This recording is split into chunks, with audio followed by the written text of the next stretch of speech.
Olá, galerinha do sexto ano, tudo bom com vocês? Aqui é a professora Camila de Ciências. Já tá morrendo de saudade de vocês. Como é que vocês estão? Eu estou bem, espero que vocês também. Então vamos lá para mais uma aula. Na aula de hoje nós iremos estar estudando sobre a poluição do solo. Então vou querer que vocês peguem o módulo de vocês, o módulo 2. E quem não tem o módulo, pegar o caderno, caneta, marca-texto. E quem tem o módulo também pegar os marca-textos que a gente vai estar grifando as partes principais como a gente faz na aula, certo? Então vamos lá? Peguem o módulo na página 231, tá? Página 231, poluição do solo. E aí eu já trago essa imagem aqui para vocês de cara, impactando. Nós temos aqui um agricultor e ele tá jogando fertilizantes, aplicando fertilizantes, né? Produtos químicos na vegetação, né? Para proteger, por exemplo, de pragas. Só que isso acaba poluindo o nosso solo. E aí, no livro de vocês, na página 231, ele traz a seguinte reportagem. Excesso de químicos prejudica solos e agricultura em todo o mundo, diz a ONU. Então, a Organização das Nações Unidas para a Agricultura e Alimentação, FAO, está chamando a atenção da comunidade internacional. Ou seja, para todo mundo, não é um problema específico do Brasil, é todo o mundo, questão internacional. Para o problema da poluição do solo, causada principalmente pelo quê? Pelo excesso de químicos usados na agricultura. Então, nós estamos tendo esse problema, né? Com a poluição do solo devido ao excesso de produtos químicos na agricultura. Cerca de 1/3 dos solos do mundo está degradado devido a problemas do manejo, diz a FAO.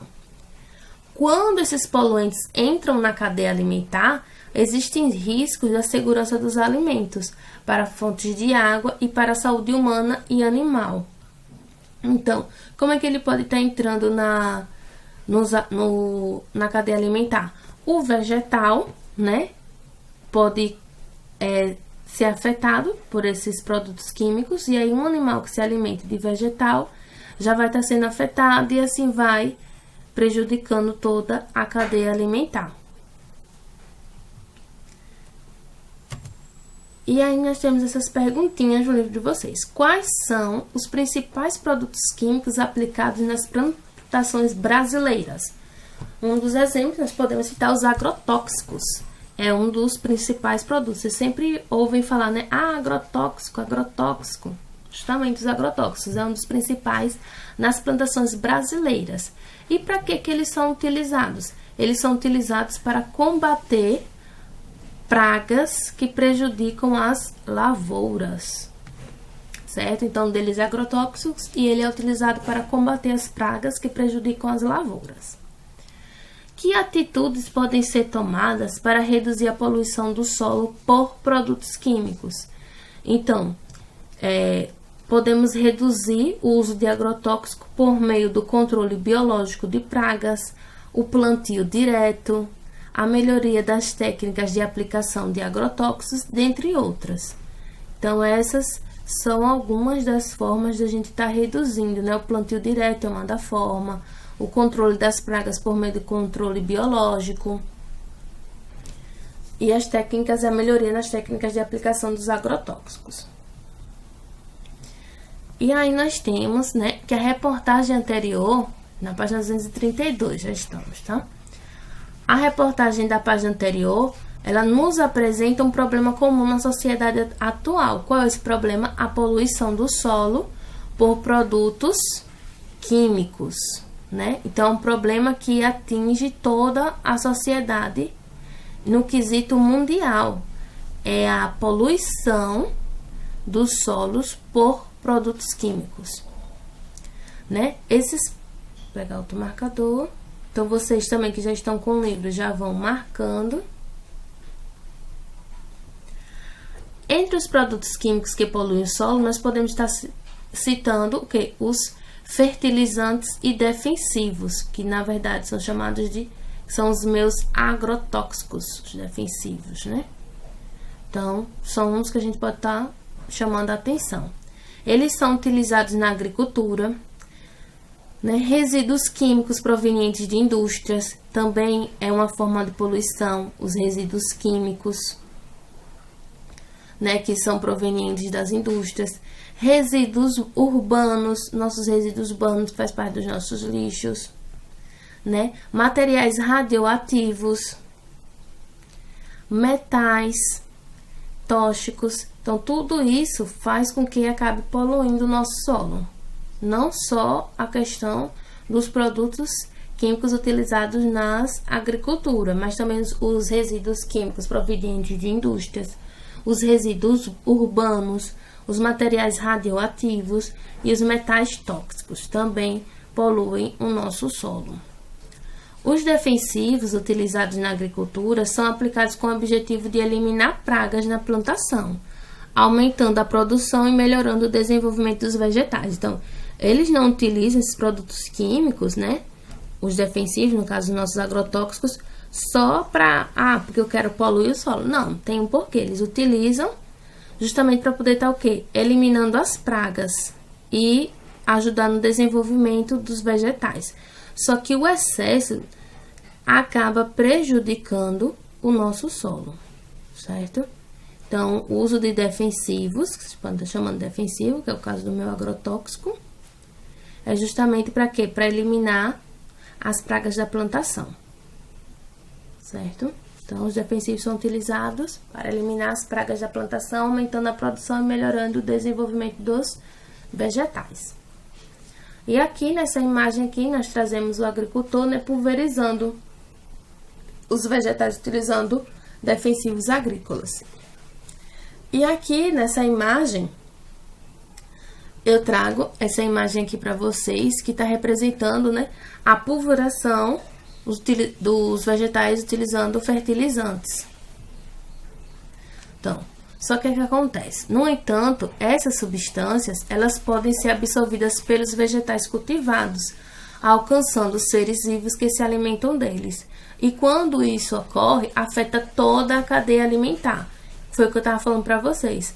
Por exemplo, vem o boi, lá lembra aquele boi de corte, se alimentando da pastagem, e aí ele se alimenta desse vegetal. Aí esse vegetal, ele tá com fertilizante, certo? Foi para acabar a praga. Então o animal, o boi de corte, já ingeriu.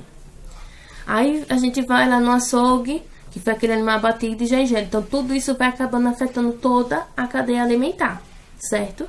Então tem essa questão. Usa-se para o desenvolvimento dos vegetais, para controlar as pragas, porém essas substâncias elas podem, não quer dizer que sempre, pode acontecer delas absorverem, né, de serem absorvidas pelos vegetais e alcançar os animais que se alimentam delas, né, alcançar os seres vivos, como por exemplo, eu falei para vocês, o boi, né, aquele boi de corte, e aí, como é boi de corte, a gente acaba se alimentando, tá, e afeta toda a cadeia alimentar. Em razão do crescimento dos centros urbanos, turma, é a cidade, tá? E do aumento do consumo de produtos industrializados, houve o crescimento na produção de resíduos sólidos. Então, tudo que cresce a esse crescimento urbano, também existe a questão do crescimento do lixo, né? Vamos dizer assim. Então, como cresce o urbano, então vai o consumo de produtos industrializados também cresce. E com isso vai crescer a produção de resíduos sólidos, que são materiais indesejáveis e que são descartados. Então são materiais indesejáveis ou descartados, são os meus resíduos sólidos. Quando esses resíduos são produzidos diretamente pelo ser humano, são popularmente chamados de lixo. Então, quando os resíduos sólidos eles são produzidos diretamente por nós, a gente chama de quê? De lixo. O descarte incorreto desses rejeitos pode poluir o solo, principalmente pelos produtos da decomposição do lixo, como o choro. Então, toda vez que a gente for jogar um lixo, a gente tem que jogar de forma correta, porque vai acabar o quê? De forma incorreta, acaba poluindo o solo. Então, tem que ter todo um cuidado na hora de fazer essa questão do descarte do lixo. E aqui eu trago para vocês essa imagem, né, que é o lixão no município do Rio de Janeiro de 2017. Então, a gente percebe, né, o lixo sendo descartado de forma incorreta e, consequentemente, poluindo o nosso solo. E aí eu já trago essa imagem para vocês, tá certo? Nós estamos agora na página 232. Impactante. Um ferimento. O que é que eu quero falar com vocês sobre esse ferimento? O que é que o ferimento tem a ver com o solo? Eu quero falar de uma doença que é conhecida como doença do tétano, certo? Então, vamos lá. E ela está diretamente ligada ao solo, o solo e a saúde. Né? O solo, ele pode abrigar agentes que causam doenças no ser humano e em outros animais. Entre esses agentes, podemos citar a bactéria Cloridium tetani, que é mais conhecida como tétano. Já ouviram falar da doença do tétano? Ah, tétano. Pois é.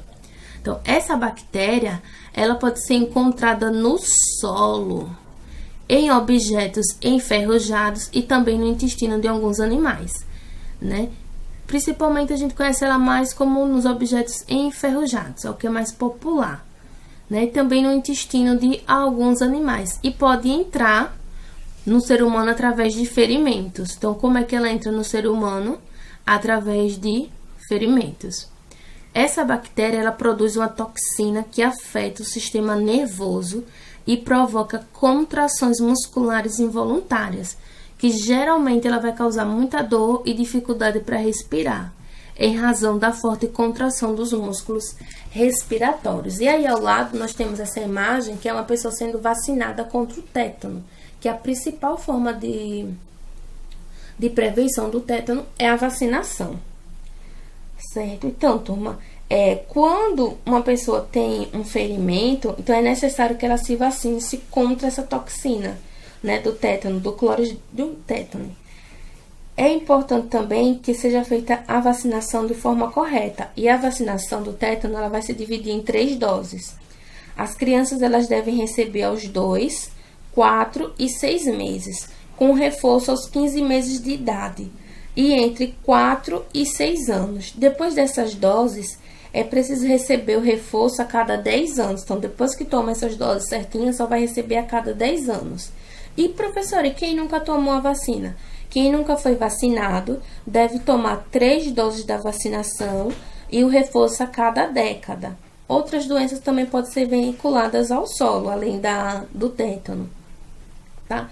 Que é a questão da doença que é conhecida como amarelão. E ela tem esse nome de amarelão justamente por causa da cor da pele do indivíduo parasitado. Então, o indivíduo que pega o amarelão, ele fica com essa cor amarela, né? Essa doença, do amarelão, né? Ela é causada pelo anciclostima. Ele penetra na pele e percorre a corrente sanguínea e chega até o intestino. A doença do amarelão, que é uma das doenças também causadas pelo solo, né? Diretamente pode ser pega justamente pelo solo. Essa doença causa o quê? Anemia, fraqueza, cansaço e geralmente está associada a condições precárias de saneamento básico. Como o solo ele pode abrigar os ovos, os cistos da larva, né? Então, o que a gente aconselha? Deve-se evitar de andar descalço, porque se sempre escutam, evite andar descalço. Então, justamente para não estar pegando essas doenças do solo, que o solo pode estar carregando. O solo tanto pode estar carregando, pode ter no solo esses ovos, as larvas dessa doença que é conhecida como amarelão, que vai causar anemia, fraqueza e cansaço. Então, por isso, evite andar descalço.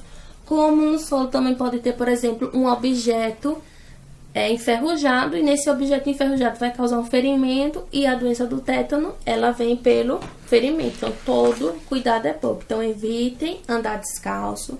Procurem saber se tomaram a vacina do tétano. Se não tomou, procure para poder estarem se vacinando contra o tétano. Agora, vamos falar da poluição causada por resíduos, na página 233. E aí, turma, já trago essa imagem impactante, né? Aqui nós temos uma areia da praia e olha só quantos lixos, quantos objetos, quantos plásticos, né? Uma poluição, né, no nosso solo, na nossa praia.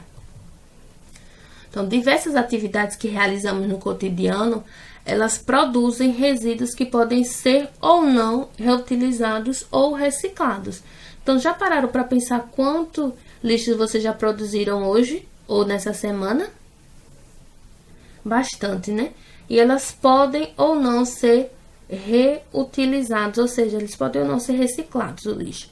Quando os resíduos não podem ser reutilizados, devemos descartá-los de maneira correta, pois os resíduos sólidos podem permanecer no solo por muitos anos, né? Então, nós temos resíduos sólidos que eles não vão se decompor tão rápido, eles podem demorar muitos anos para estar se decompondo, né? E vai acabar o quê? Poluindo o meu solo, que é o caso dos plásticos. O descarte dos resíduos sólidos depende do tipo de resíduo, da sua composição e da sua origem. Então, do que vai depender o descarte? Vai depender do tipo de resíduo, da composição e da sua origem, certo? Então, vão grifando aí. E aí, eu trago na página 233 ainda, eu trago essa imagem aqui, muito comum, né? Já viram uma imagem desse tipo? No dia que, ó, hoje é dia de lixo. Fica esse lixo todo na esquina, assim, desta forma. Pois é. E aí nós chamamos de resíduos domésticos. Eles são produzidos nas residências e costumam conter restos de alimento, papéis, embalagens plásticas, vidro, lata, dentre outros. E nós, turma, devemos separar esses materiais, como papel, plástico, vidro e metais, pois eles são o quê? Recicláveis. Então, ele não deve colocar tudo junto, tem que separar, porque são objetos recicláveis e eles podem estar sendo reaproveitados como uma matéria-prima para novos objetos. Então, reciclar. E para reciclar, a gente tem que pensar no outro, pensar que nós devemos deixar o lixo separado. Então, não misturem os alimentos, certo? O resto de comida com os papéis, as embalagens plásticas e os vidros. E lembrem-se de colocar os vidros de uma forma, né, identificando para que o pessoal que for recolher o lixo não se machuque, né? Então, coloquem, vejam maneiras de vocês, como vocês vão estar colocando a questão do lixo, que seja um vidro, para não estar cortando. Pode colocar em uma caixa, né, e identificar, pode estar colocando na garrafa PET, fechando, tem várias maneiras de estarem colocando o lixo de vidro, né?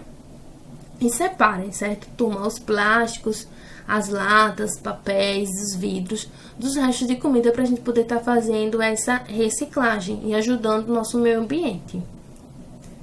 Os resíduos domésticos, eles devem ser acomodados em lixeiras suspensas. Por que eles devem ser acomodados em lixeiras suspensas antes de ser colocado? Porque isso vai evitar o quê? Que os animais rasguem os sacos e espalhem os resíduos pelas ruas.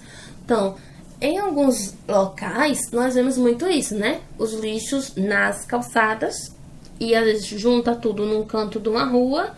E aí vem animal, vem um cavalo, vem um cachorro, vem um gato e acaba rasgando e acaba fazendo toda aquela sujeira, né, na rua. Então, para evitar isso, por isso que o ideal é que os lixos sejam colocados em lixeiras suspensas, que é justamente para não ter aquele acesso ao animal de estar indo rasgar o lixo.